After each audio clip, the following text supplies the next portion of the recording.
बिस्मिल्लाहिर्रहमानिर्रहीम। सब मुसलमान भाइयों नू अस्सलाम वालेकुम। पंजाबी चैनल पेंडा हिकमत दा तो तुहाडे सामने मुहम्मद ताहिर महमूद मुखातब है। अज मैं तुहानू दो मसलियां दा हल दसना है। एक तां जिस बंदे नू छिक्कां आउणियां बंद हो जाण, दूजा जिस बंदे दे जिस्म ते किसी भी हिस्से ते पुराना फोड़ा जिहड़ा हटदा ही नहीं। बंदे नू छिक जिहड़ी आउणी है सेहत हुंदी है, दिमाग की सफाई हो जाती है, दिमाग दे विच जिहड़ी गैस होवे हवा जो होवे वो निकल जाती है।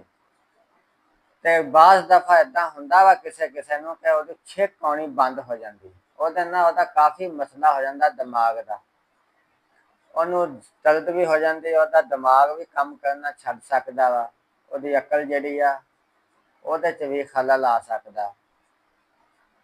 ਉਹਦਾ इलाज ये है कि छोटी इलायची का दाना कढ़ लो, दाना कढ़ के साफ सुथरी कुंडी दे विच साफ डंडे नाल ਉਹਨੂੰ कुट पी के बरीक कर लो ते ਉਹਨੂੰ बार बार सुंघो। और ਇਹਦਾ छोटी इलायची के दाने का जी फक्की बन जानी है बरीक, इनू सुंघो। अल्लाह के हुक्म ना इंशाअल्लाह उन्होंने छिक्कां आउणियां शुरू हो जाणियां। ते जे ये नहीं करना ते दूजा इहदा ये टोटका है कि लाल मिर्चां पीसियां होईयां वो सुंघो, बार बार मुड़ मुड़ के वो सुंघो ते अल्लाह के हुक्म दे नाल जिहड़ियां छिक्कां वां चल पैणगियां। दूजा यह है कि जिहड़ा किसी बंदे के किसी भी जिस्म के हिस्से ते पुराना फोड़ा है, ਉਹਦੇ ਵਿੱਚੋਂ पानी ਜਾਂ पीप रिसदी रहिंदी है, फोड़ा हटदा नहीं गा, ਉਹਦਾ इलाज यह है कि आकाश बेल लै लो। बाहर दरख्तां ते खसूसी बेरी दे दरख्त ते हुंदी है आकाश बेल, इहनूं ते जाणदा ही है, खट्टे जे रंग दी हुंदी है ते इहदी कोई जड़ नहीं हुंदी, ना इहदा कोई पत्ता हुंदा है, बस दरख्तां दे उत्ते लिपटी हुंदी है।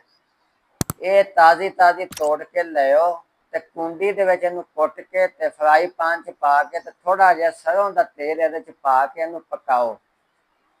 जदों पक जावे मलम जी बन जावे, जिद्दां साग जिहा हुंदा साग बन जावे, इहनूं ला लो ते थोड़ी देर इहनूं पिया रहण दो। जदों नीम गर्म हालत विच आ जावे कोसी कोसी, ये उस फोड़े ते ला के जिस्म दे किसी भी हिस्से ते फोड़ा है उस फोड़े ते दी लेप ला के ते उत्तों पट्टी बन दे।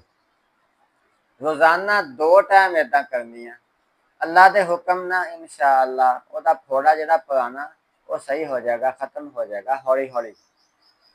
कॉल करने वास्ते मेरा नंबर नोट कर लो 0310 80 36 552।